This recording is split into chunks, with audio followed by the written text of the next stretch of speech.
içerisinde.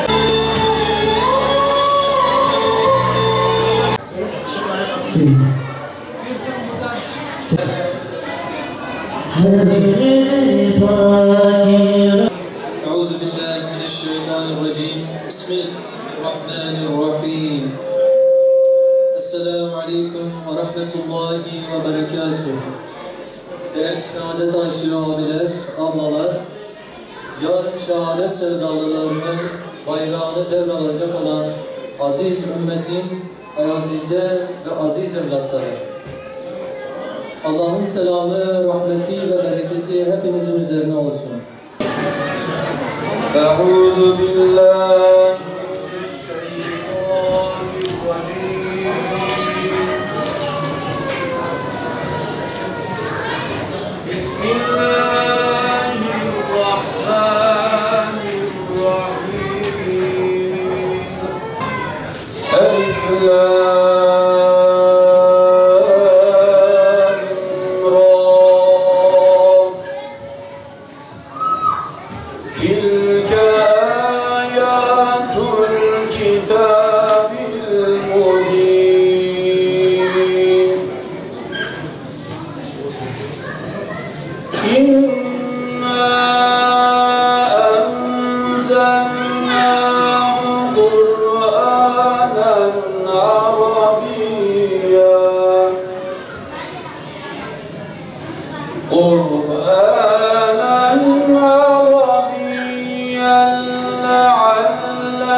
Euzubillahimineşşeytanirracim. Bismillahirrahmanirrahim.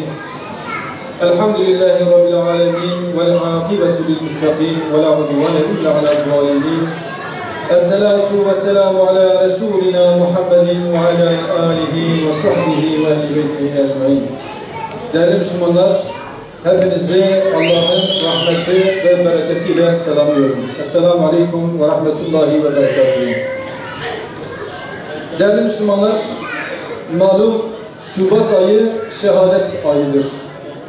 Şubat ayında özellikle Hasan el-Benna gibi, Şeyh Ahmet Yasir gibi, İskilipli Akif Hoca gibi, Şehit Abbas Musavi gibi ve Şehit Molla Zeki Atak ve daha nice şehidin şehadet şerbetini içtiği ay olduğundan dolayı Müslümanlar Şubat ayını şehadet ayı olarak idrak etmektedir. Evet, biliyoruz şehadet takdiri ilahidir. Her isteyene nasip olmaz ama Ya Rabbi en azından şehadeti nasip etmezsen bile şehit gibi yaşamayı son nefese kadar cümlemize nasip eyle. Değerli Müslümanlar, sadece iki hususa değinerek inşallah sohbetimi bitireceğim. Bunlardan birincisi, özellikle anne ve babalara seslenmek istiyorum. Değerli anne ve babalar, şehitlerin hayatına baktığımızda, özellikle şehitlerin hayatında anne ve babanın vermiş olduğu eğitimin önemi bir kez daha gözler önüne serilmektedir. Dolayısıyla biz de bu vesileyle şunu ifade etmek istiyoruz. Diyoruz ki tarihin hiçbir döneminde ama hiçbir döneminde bugün çocuklarımızın, gençlerimizin karşı karşıya bulunduğu tehlikeler kadar şiddetli bir tehdit ve tehlike gençler için hayat bulmamıştı. Gençlerimiz ve çocuklarımız gerçekten bugün büyük tehdit ve tehlikelerle karşı karşıyadırlar. Batılılar özellikle gençlerimizi gayri İslami bir yaşantıya itmeye çalışıyor. Ve gayri İslami bu yaşantı maalesef gençlerin dikkatini celbetmektedir. Dolayısıyla bu anne ve babaların yükümlülüğünü biraz daha artırıyor. Anne ve babaların bu konuda biraz daha dikkatli olmaları, çocuklarını gözetlemeleri, kontrol etmeleri, kiminle arkadaşlık ettiklerini, nereye takıldıklarını bilmeleri gerekiyor. Zira gençler, özellikle gençler, nefsin, şeytanın ve kötü niyetli çetelerin, hainlerin çok kolay tuzağına düşebilmektedir. Dolayısıyla yarının büyükleri olacak olan gençlerin bugünkü eğitimcileri siz anne ve babalarsınız. Dolayısıyla siz bu gençlerimizi, bu çocuklarımızı İslami bir terbiye ile terbiyelendirmek mecburiyetindesiniz. Zira anne ve babanın en öncelikli görevi kendi çocuğunu İslami bir terbiye ile yetiştirmesidir. Boynuma geçirmeyi, avrulmazsa çek sehpayı Azrail, başımı alıp semaya vururum. Sar beni ey hayat vereni, kıpkızıl gömleğimle sar beni ki, bu yol heybetli imamların yoludur. بجمار حمد و ثنای قلب و جان حمد بای خالق کون و مکان بی به انسان دایزان با کرم خلد و هم حکمت و علم و قلم اول و هم آخر رب عظیم هم علیم و هم کریم و هم رحیم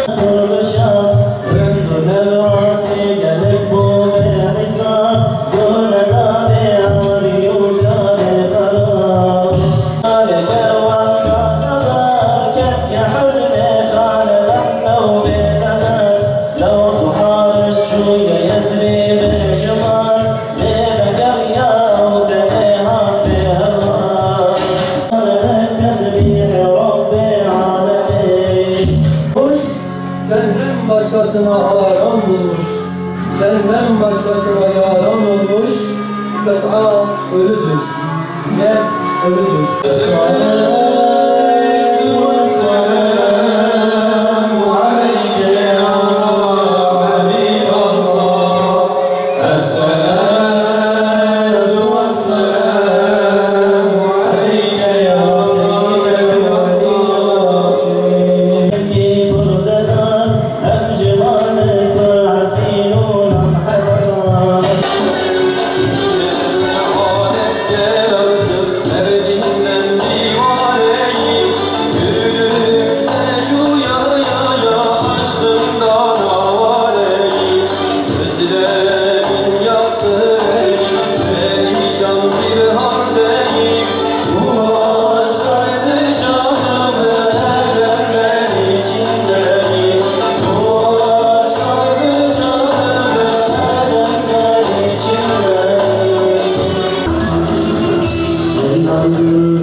Siz bilemezsiniz. Bakara Suresi 154. ayet.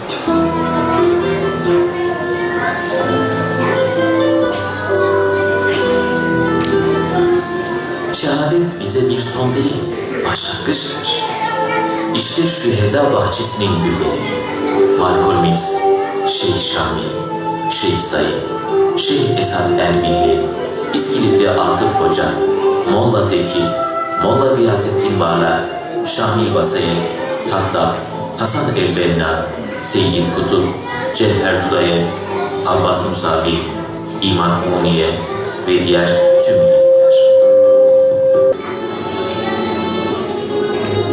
Büyük bir kana bulanan mazlum coğrafyada yeter ki Kur'an susmasın diye canını ümmetin dirilişi için feda edenlerin şehadeti gibi olmalı. Anlatacak şey çok ama ya şehidi anlamak için dertli olmak lazım. Şehadeti anlamak için bir dert taşımak lazım. Yani sadece kendi rahatımız değil, kendi geleceğimiz, kendi konforumuz, kendi güvenliğimiz, bunlar değil. Yani İslam alemiyle ilgili, Müslümanlarla ilgili, Kur'an ile ilgili, şu gençlik ile ilgili bir dert taşımak lazım. Derdi olmayan şehadeti anlayamaz. Yani bu Kur'an'ı ben nasıl öğretebilirim, nasıl yayabilirim diye bir derdi olmayan veya şu Hilvan'daki, Urfa'daki, şu Türkiye'deki, dünyadaki gençlere acaba nasıl ulaşabilirim?